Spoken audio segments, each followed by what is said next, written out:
بسم الله الرحمن الرحيم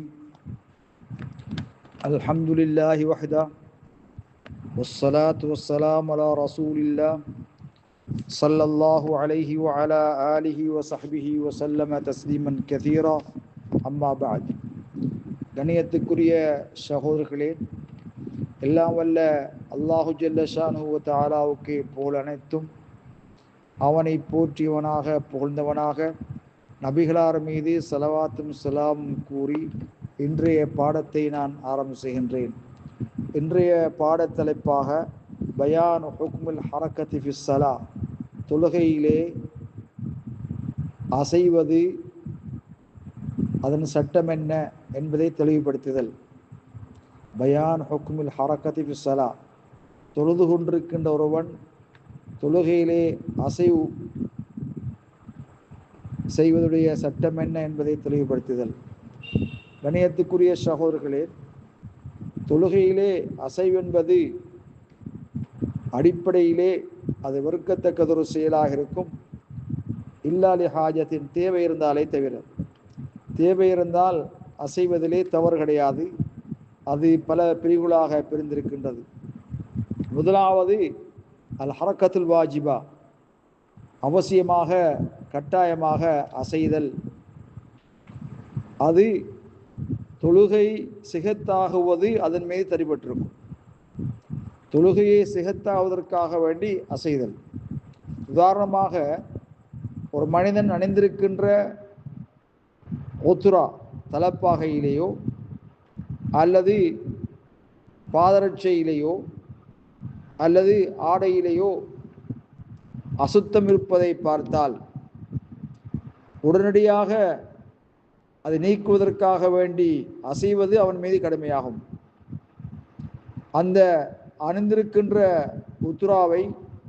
ஒத்துராவை கலட்டுவது, நீக்குவது அவசியமாகும். பாதரட்சை அணிந்திருந்தால் அதில் அசுத்தம் இருந்தால் உடனடியாக அதை நீக்குவது அவசியமாகும். ஏனென்றால் நபி அலைஹிஸ்ஸலாத்து வஸ்ஸலாம் அவர்கள் தொழுது கொண்டிருந்த போது, சஹாபாக்களுக்கு தொழுகை நடாத்தி கொண்டிருந்த போது, வானவர் ஜிப்ரீல் அலைஹிஸ்ஸலாத்து வஸ்ஸலாம் அவர்கள் வந்து அவருக்கு ஜிப்ரீல் அறிவித்தார்கள், அன்னஃபின அலைஹி ஹுப்சன், நபியே, உங்களுடைய 2 பாதரட்சையிலையும் அசுத்தம் படிந்திருப்பதாக அறிவித்த போது நபி அலைஹிஸ்ஸலாத்து வஸ்ஸலாம் அவர்கள் தொழுகையில் இருந்த நிலையில் அவ்விரண்டையும் நீக்கினார்கள். அதை பாதரட்சி 2ஐயும் கலட்டினார்கள். கலட்டிவிட்டு தொழுகையிலே அவர்கள் தொடர்ந்தார்கள் என்ற செய்தி அபூதாவுதில் பதிவு செய்யப்பட்டிருக்கிறது. அதே போலதான் ஒரு மனிதன் கிபிலா அல்லாத திசையிலே தொழுது கொண்டிருக்கின்ற போது அவருக்கு அறிவுறுத்தப்படுகிறது, நீங்கள் கிபிலா அற்ற திசையிலே தொழுவதாக அறிவுறுத்தப்பட்ட போது அவர் கிபிலாவின் பக்கம் திரும்புவதற்காக அசைவது அவர் மீது கடமையாகும். கணியத்துக்குரிய சகோதரர்களே, அதே போல அல் ஹரக்கத்துல் முஹர்ரமா, தடை செய்யப்பட்ட அசைவுகள் இருக்கின்றன. தொடராக தேவையன்றி, அத்தியாவசிய தேவையன்றி தொடராக அசைதல், இது தொழுகையை பாத்திலாக்கிவிடும். தொழுகையை பாத்திலாக்கக்கூடிய ஒன்றை செய்வது ஹலாலாகாது. அது அல்லாஹ்வுடைய அத்தாட்சிகளை விளையாட்டாக பரிகாசமாக எடுத்துக்கொள்வதாக அமைந்துவிடும். கணியத்துக்குரிய சகோதரர்களே, அதே போல அல் ஹரக்கத்துல் முஸ்தஹப்பா, முஸ்தஹப்பான அசைவு, லிஃபியலில் முஸ்தஹப்பின் ஃபிஸ்ஸலா, தொழுகையிலே முஸ்தஹப்பான ஒரு காரியத்தை செய்வதற்காக அசைதல். உதாரணமாக, சஃப்பை சீர்திருத்துவதற்காக வேண்டி அல்லது சஃப் அணியிலே இடைவெளிகள் இருப்பதை அடைப்பதற்காக வேண்டி ஒருவன் முன் செல்வது, இவ்வாறான வேளையிலே அசைவுகள் ஏற்பட்டால் அது தொழுகையிலே விரும்பத்தக்கது. சஃப்புகளை அடைப்பது அவசியமாகும். தொழுகையை பூர்த்தி செய்வதற்காக வேண்டி செய்ய போகின்ற போது ஏற்படுகின்ற அசைவு அது விரும்பத்தக்கது.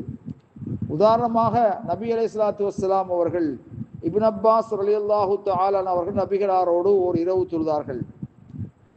அவர்கள் சென்று அவர்களுக்கு இடது பக்கமாக நின்றார்கள். ஃபகாம யசாரிஹி, நபி அலைஹிஸ்ஸலாத்து வஸ்ஸலாம் அவர்கள் உடனே தொழுகையில் இருந்தவாறே தன்னை பிடித்து தமது வலது பக்கத்தில் நிறுத்தினார்கள் என்ற செய்தி இப்னு அப்பாஸ் ரலியல்லாஹு தஆலா கூறியிருக்கின்றார்கள். புகாரிலே பதிவு செய்யப்பட்டிருக்கிறது. ஒரு மாமூம் இமாமோடு தனியாக நிற்கின்ற பொழுது அவர் வலது பக்கமாக நிற்பதான் மார்க்கம் என்பதை நபி அலைஹிஸ்ஸலாத்து வஸ்ஸலாம் உணர்த்தினார்கள். அவரை தலைமுடியிலே பிடித்து தமது வலது பக்கத்தில் நிறுத்தினார்கள். இதனால் அசைவு ஏற்பட்டிருக்கும், அது மார்க்கத்திலே அனுமதிக்கப்பட்டிருக்கிறது. வல்லாஹு அலம் பிஸ்ஸவாப்.